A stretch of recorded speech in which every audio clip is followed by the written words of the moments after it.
So I'm Dr. Collins. Just real briefly, I have around 20 years of exercise physiology experience, and I spent the last roughly 6 years within the pharma industry. A little bit of the path of how I got there, and this is going to lead very, very closely into what Don just talked about as well. I started at Permian High School. So if you've seen Friday Night Lights, that was my high school. And if the movie being made about high school football is any indication, football is relatively serious there. So I then, after there, I had a lot of exposure to creatine and then moved on to get my bachelor's and master's at UT Permian Basin, went to A&M where I actually studied under Dr. Kreider. And I actually challenged myself when building this presentation to try not to reference him because I know he's in everything. And it turns out Dr. Kreider is on almost every paper.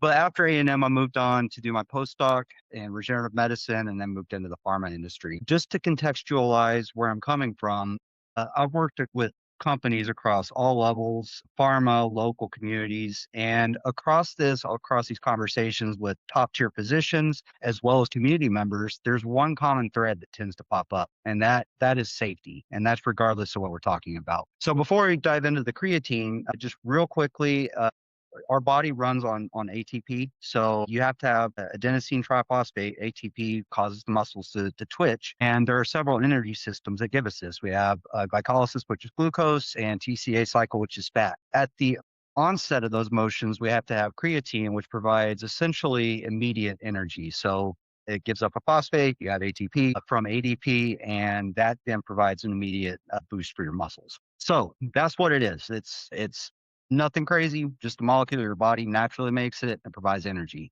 Despite this, being at Permian, I had a lot of exposure. Around that same time, there was a study done. Roughly half of the seniors in this survey had reported using creatine. Most of those were in power sports, such as football. I was a shot putter, a discus athlete. I failed at sprinting, but I used creatine quite a bit at this time. And then coming back to what I was talking about just a bit ago, the most common reason for not taking creatine was safety. So this came out with a lot of myths. Creatine is a steroid. It alters hormones. It causes dehydration. And we're going to, oh, sorry, I didn't mean to click forward yet. So these myths continued to grow. They grew and grew beginning around 2000, and a lot of them still persist. So what caused that? In the 1992 Olympics, we started seeing a lot of success with creatine. And I think, Rachel, you might have some on that too. But Steve Jennings had actually several articles on this.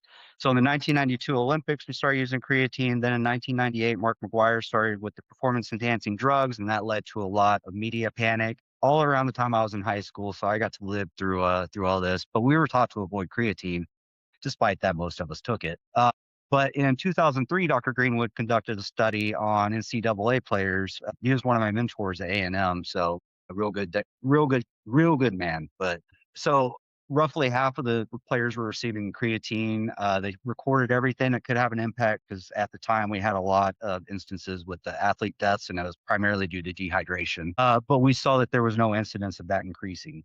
All right. So going back to the mythologies that popped up, creatine's a steroid. It's not. It may impact some of the hormonal signaling, but it itself is not a steroid. It's not a significant player in that realm. It causes muscle cramps. Again, the data do not really support that. It stunts growth. The data do not support that. That could be related to the hormone from prior. It has to be loaded. There are several lines on this, and I think we're going to talk about that later. But you know, it's an optional thing now. So essentially, it's consistency is the key. It'll add 10 pounds of muscle. No, creatine is just an energy source. You have to do the work in order to get it. And creatine causes hair loss. Again, well, let's not, we won't look at mine, but the data don't support that either. Big one is kidney damage. And I'm going to try to get through this now. So the most significant concern, I've heard this from physicians across so many meetings. So creatine, it naturally turns into creatinine. Creatinine is often used as an indicator of kidney disease. It's used to calculate glomerular filtration rate, which is an indicator of how the kidneys function. So with increased creatine or increased muscle mass, which means you store more creatine, you would expect to see a natural increase in creatinine. Despite that, there is still a lot of panic that comes around it because as it's affiliated with kidney damage, we have to start looking at other indicators that could be taken into a full workup. So that's just what creatine has a ton of research on it. I showed earlier that graph. We have roughly 60 years, but it goes beyond that. And you can see just quickly from here that we have several endeavors that are continuing to go on. But moving into the kidneys, which is the key concern, this is from Naini et al. And fairly recent, so this was last year, 2025. This was a general population of healthy athletic adults, so 18 plus for the most part, and across varying dosages of creatine, various follow ups, various durations of treatment. We saw, uh, there we go.